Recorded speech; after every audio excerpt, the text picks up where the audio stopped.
Welcome to Elselah Books Podcast. Today, we're cracking open a case file on a really fascinating story. Now, this isn't a sermon or some kind of theological debate. Instead, we're going to break down one journalist's intense 2-year investigation into the historical evidence for Jesus of Nazareth, all laid out in Lee Strobel's book, The Case for Christ. So let's get right into it. This quote right here, this is the core of Lee Strobel's whole approach. You see, before any of this, he was the legal editor for the Chicago Tribune. He covered a case about a guy, James Dixon, who admitted to shooting a cop. Seems like an open and shut case, right? But Strobel dug deeper and found that a completely different theory, that the cop had actually framed Dixon, fit all the weird little facts of the case way better. That taught him a huge lesson. Always ask which story actually explains the totality of the evidence. And this is the man who decided to apply that exact method to Jesus. Now, Lee Strobel was not on the fence about this stuff. His starting point was deep skepticism. I mean, he was a Yale-trained lawyer and a tough, hard-nosed journalist. His entire world was built on hard facts and evidence. For him, the case for Jesus was already closed, just ancient myth and superstition. So what on earth could change a guy like that's mind? Well, his wife, Leslie. In 1979, she told him she'd become a Christian. Strobel was completely floored. He was worried he was losing the fun, carefree woman he married. But then, he started seeing these incredibly positive changes in her. So the journalist in him kicked in. He had to know what was going on. He decided to launch the biggest investigation of his life with one single goal: to use all his skills to finally disprove Christianity for good. He treated it just like a huge legal case, literally building a case file. And this was his roadmap, the one we're going to follow. First, start with the big skeptical questions. Then, test the eyewitnesses. After that, look for any outside corroborating stories. Then, analyze the hard evidence. And finally, like a juror, reach a verdict based on where the facts lead. So, Strobel's whole investigation kicked off with the most basic question of all. It was a question that would decide if the case could even get off the ground. Can we actually trust the Gospels, Matthew, Mark, Luke, and John?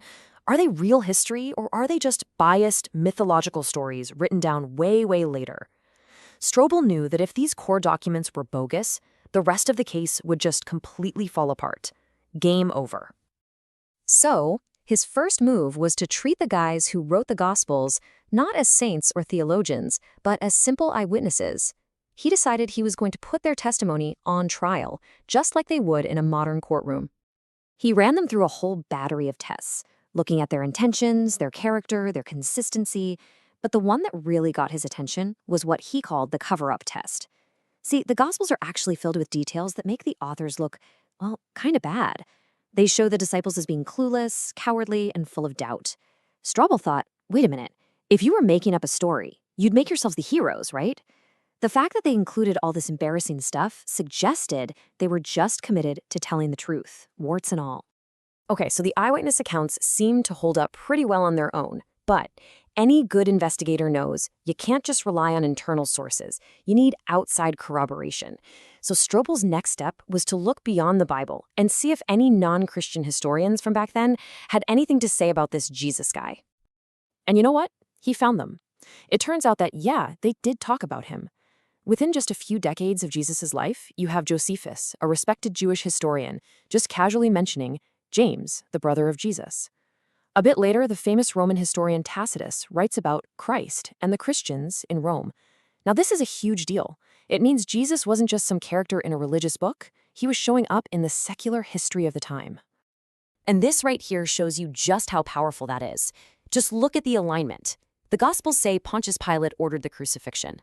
Decades later, Tacitus, a Roman who did not like Christians, independently writes down the exact same core fact. A man named Christus was executed by Pontius Pilate. For an investigator, that kind of corroboration is pure gold. So Strobel had looked at the documents. The next step was to move from paper to physical reality. He started digging into the scientific and circumstantial evidence. He wanted to know if the details of the story actually held up under a modern scientific microscope. The central event in the whole story is the crucifixion. We've all seen it in paintings, but is that depiction accurate? Strobel actually went and interviewed a medical doctor to get a forensic pathologist's view on what the Gospels were really describing. And the medical analysis he found was grim, but incredibly specific.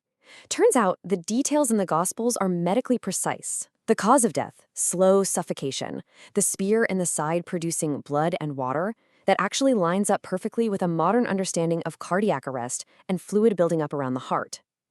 And then get this, in 1968, archaeologists actually found the ankle bone of a crucified man with the nails still in it, proving this Roman practice wasn't just a story. So all the evidence pointed to one thing. Jesus of Nazareth died a very real, medically verifiable death on that cross. And that led Strobel directly to the absolute linchpin of the entire case, the one single claim that Christianity either rises or falls on. What happened next? What happened to the body? Now, to investigate something like the resurrection, obviously there's no smoking gun, no physical evidence. So Strobel had to rely on a powerful web of circumstantial facts. He found the super early creed that scholars date to just a few years after the event, and it basically says Jesus died, was buried, and rose again. The story also lists women as the first witnesses, something you'd never make up in that culture because their testimony wasn't considered reliable. He looked into the group appearances, noting that hallucinations are a private thing, not something 500 people experience at once. And then, the real kicker, the disciples themselves. These guys went from being terrified cowards hiding for their lives to men who were bold enough to face torture and death for one claim, that Jesus was alive. What, he asked, could possibly explain that kind of change? So Strobel had examined the documents, he'd put the witnesses on trial, he'd checked for corroboration, and he'd analyzed all the scientific and circumstantial evidence. After nearly 2 years of this, it was finally time for him, the sole juror, and his own investigation to reach a verdict. And this was his conclusion. The sheer weight of the historical evidence he dug up had completely flipped his entire worldview. The atheist journalist who set out to debunk it all found that, based on his own rules, believing was actually the more logical step. The avalanche of evidence, as he called it, had pushed him in a direction he absolutely never expected to go. So, on November 8th, 1981, Lee Strobel's personal investigation officially came to an end. He concluded that the evidence wasn't just interesting, but that for him, the Christian explanation was the single best one that fit the totality of the historical facts he'd spent 2 years of his life looking at. Strobel's journey started with a question, and I think it's only right that we end with one too.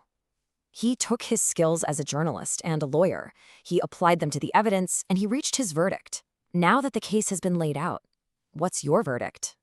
Thank you for listening, and do subscribe to our channel for more.